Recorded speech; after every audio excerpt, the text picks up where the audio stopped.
ሰላም ሰላም ዝኸበርኩም ዝኸበርክነ እና ቻናለይ ቤተሰብ ከመይ ኢንኹም ክቡራተይ ኣነ እኳ እግዚኣብሔር ይመስገን ፅቡቕ ኣለኹ ከምቲ ኣነ ሰላም ዘለኹ እውን ሰላም ክትህልው ንስኻትኩም እውን ናብትሪ ትምኒተይና ናብትሪ ጸሎተይ ኢና ናይዛ ቻናለይ ሓደሽቲ ዝኾንኩም ከምቲ ናይ ኩሉ ግዜ ሳብስክራይብ ብምግባር ቤተሰብ ኩኑ ቤተሰብ ዝኾንኩም ድማ ሸር ላይክ ኮመንት ላጎርኩም ከምቲ ናይ ኩሉ ግዜ መብርታዕኹም ኣይፈለየን እናበልኩን ሎማዓንቲ ከዓ ንኩለና ትጠቕመናና ተምህረና ዘለኩዋ ኣፕሊኬሽን ሒዘልኩም መፅእ ኣለኹም ከምቲ ኣብ መእተው ዝረአኹምዎ ማለት እዩ ክቡራተይ ስለዚ ከመይ ጌርና ዘለናዮ ዓይነት ቋንቋ ብትግርኛ ነይሩ ላብ እንግሊዘኛ ብእንግሊዘኛ ነይሩ ከዓ ላብ ትግርኛ ለአምሓርኛ ናብ ዝኾነ ይኹን ቋንቋ ብቻ ከመይ ጌርና ከም እንቀይር ተቀይረና ኣፕሊኬሽን ብቀሊሉ ክንርዳእ ትገብረና ኣፕሊኬሽን ሒዘልኩም መፅእ ኣለኹ ማለት እዩ ክቡራተይ እና በዛ ኣጋጣሚ ከዓ ከምዚ ብቀዳማይ ዝኾነ ናይ ኢሞ መፀውዒ ናይ ኢሞ ሙዚቃ ወይ ከዓ መዝሙር ከመይ ጌርና ንቀይሮ ገለ ዝብል ቪድዮ ሰሪሐ ነይረ መብዛሕትኡ ኮመንትታት እንታይ ልብል ነይሩ ብትግርኛ ኮይኑ ኣምሓርኛ ለሓዋወስኪ ንእሽተን ኣምሓርኛ ለሓዋወስኪ ትትናገርና ፅቡቕ ነይሩ ዝክርደአና ምናምን ልብል ኮመንትታት ብተደጋጋሚ መፂናና ክሞክር እየ ኣምሓርኛ ለሓወስኩ ንምርዳእ ክሞክር እየ ያው ግን ከምዚ ሓደ ሓደ ኣፕሊኬሽናት እንተኮይኖም ለምሳሌ ሲ ብምርኣይ እውን ክርድኡ ካይኽእሉ እዮም ብምባል እየና የዛሬ ትምህርቴ ማለት ነው በዛ አፕሊኬሽን እንዴት አድርገን ከትግርኛ ወደ አማርኛ ወይም ደግሞ ከአማርኛ ወደ ትግርኛ ወደ ፈለግነው ቋንቋ ብቻ እንዴት አድርገን በቀላሉ ቀይረን ለመረዳት እንሞክራለን የሚል አፕሊኬሽን ነው ይዘላችሁ የመጣሁት ማለት ነው። እንግዲህ ቻሉት የአማርኛው ነገር በቻልኩት ነገር ብቻ ለማስረዳት ሞክራለሁና ይህ አፕሊኬሽን የፈለግነው ቋንቋ ጽፈን ወደ ፈለግነው ቋንቋ ለመቀየር ይጠቅመናል ወይም ደግሞ የሆነ ኮፒ አድርገን በፎቶ ራሱ የሆነ ጽሁፍ አምጥተን በራሱ የሚቀይርልን አፕሊኬሽን ነው ይዘላችሁ የመጣሁት ማለት ይኹራቲ እና ከመይ ጌርና ከምንቀይር ከዓ ከሪአኩም ላከብለኩም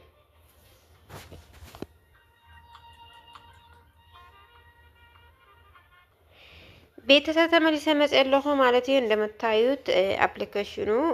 ይሄ ነው በደንብ ይታያችኋል ብዬ አስባለሁ አፕሊኬሽን እዚያ ካብ ፕሌይ ስቶር ወይ ከዓ ካብ ክሮም ዳውንሎድ ንገሮን ኸሊና ዘይወረድኩም ማሰባት ኣለኹም ማለት እዩ ስለዚህ ከመገርና ላጽሕፍና ንቀይር ከዓ ከሪአኩም እዛ አፕሊኬሽን እዚኣ ምሰውረድናያ ማለት እዩ ኩራቴ ከም ዝገይሩ ይኸፍተልና ማለት እዩ ካው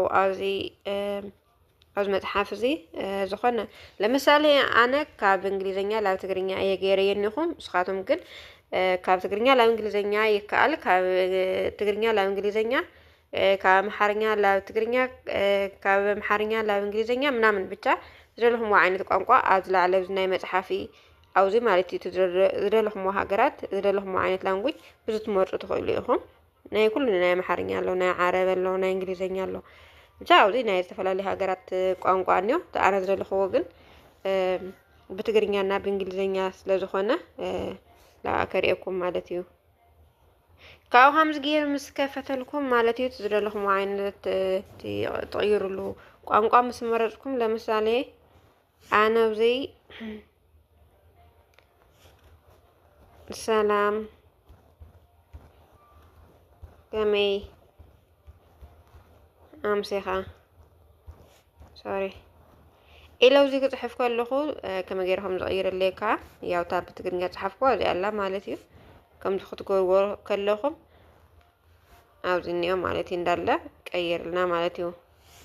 سلازة بدل لهم عينة السلام لكم تصحفوا لهم بعرف يغير لكم مالتي كم زلاقوركم ويكاني بفوتون يكاليو بفوتو زخون تقصيتهم مون كتقيرو توليخو لمثالي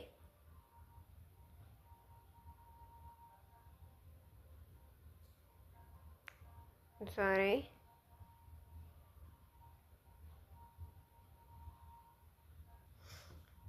كم لغيرنا مجمرتا تدلينا نغارز نخلينا داون دخان زغورنا يتخوينخا ከም ነገር ላው ጋለሪ ወስደና ይባዓለ ማለት እዩ ካብ ጋለሪ መረፅና ይካኣል እዩ ለምሳሌ ኦኬ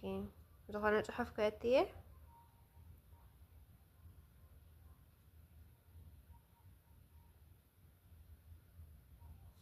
لابنا صحف زي كتبينال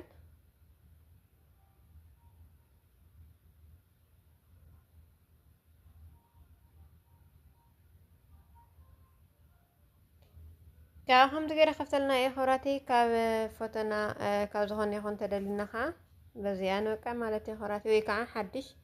فوتو لكم كاب بزوايهم نيكاليو كاب زخون ورقات كون خيل كاب زخون درسين كون خيل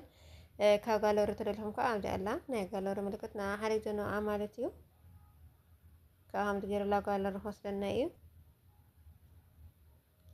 كلاونت ابلكيشن سبعلا كترجمه